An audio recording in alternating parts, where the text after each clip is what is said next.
Le Saint-Esprit du prêt, ce jour le 12 décembre 2025.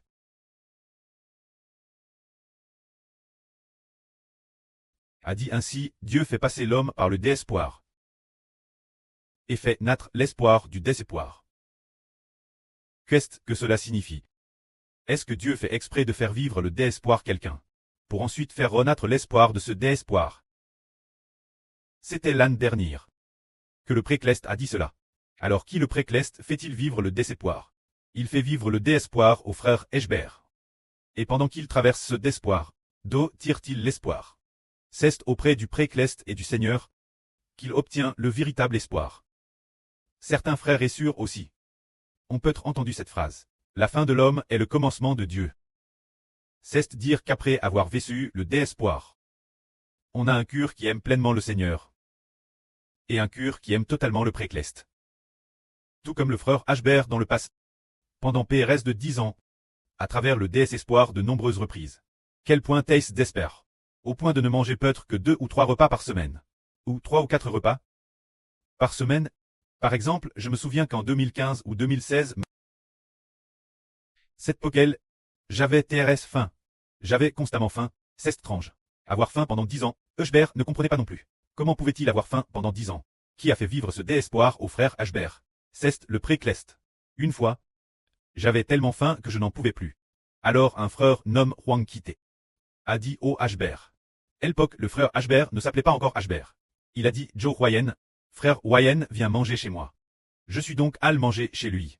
Après avoir mangé chez lui, il a demandé sa femme, la sœur Huang Dongxiu. Dongxiu donne 100 yuan Huayen. Il m'a donc donné 100 yuan. Huayen, il me les a donc. Les a donné Eshbert, ce qui a suffi. Tenir pendant un certain temps. J'avais très faim, la main. Mais dans ce processus de faim, il y avait un TRS bon trait de caractère. Plus j'avais faim, plus jamais Dieu. Plus j'avais faim, plus j'aspirais prier, bien lire la Bible. En lisant la Bible, je voulais comprendre la vie qu'elle contient, pour glorifier le nom de Dieu, pour bien comprendre, et exprimer ma gratitude envers le précleste. Ainsi, il y a eu environ 10 ans de désespoir. La fin, j'aille fini par ne plus pouvoir payer le loyer. Et me retrouver la rue un d'espoir encore plus grand.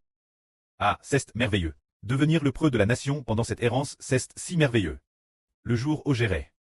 Le précleste a fait rêver à Eshbert qu'il posait une femme. Et Eshbert a mieux compris la signification du RVE. La signification du RVE, cela signifie poser le royaume des cieux. Et l'errance, c'est pour te faire imiter. Pour que le frère Eshbert imite Abraham. Et qui a erré au pays de Canaan pendant 100 ans. Erré pendant 100 ans. Pour devenir une grande nation, ce qui signifie devenir le preux de nombreuses nations. Le précleste a ainsi promis et cesse de se réjouir dans l'errance. Maintenant, je peux temporairement loger, journée brièvement dans un hôtel, faire des diffusions en direct ainsi, faire du tri. Peu importe quand le prêt fait vivre Eshbert. Quel genre de souffrance? Eshbert l'accepte totalement. Madame en journant H-t-elle que je dorme ou non sur un lit, ou que je dorme par terre. Poser une couverture et dormir directement. Comme si c'était des ânes d'errance. C'est dire qu'il y a un meilleur environnement. Le travail cesse pour cette raison. Alors le prêt fait traverser le désespoir pour faire naître l'espérance. Parce que le prêt est aussi comme A. Dit, c'était aussi un certain jour de l'année dernière. 10 ans que l'on construit dans la souffrance. Israël se construit aussi. C'est dans la souffrance que son corps est défi. Si nous sommes persécutés, alors nous nous réjouissons. Si nous sommes plus attaqués par Satan, nous nous réjouissons, c'est bien dans la souffrance que l'on est défi. Nous voyons la vie de certains frères et sœurs s'améliorer de plus en plus. N'ont-ils pas aussi beaucoup persécutés autrefois? Beaucoup attaqués par Satan. Ou plus ils sont persécutés par leur famille. Plus il y a de persécutions, plus on nous persécute, plus nous obéissons au Seigneur. Alors la vie est défi. Que la gloire soit rendue au preux et au Seigneur. Amen.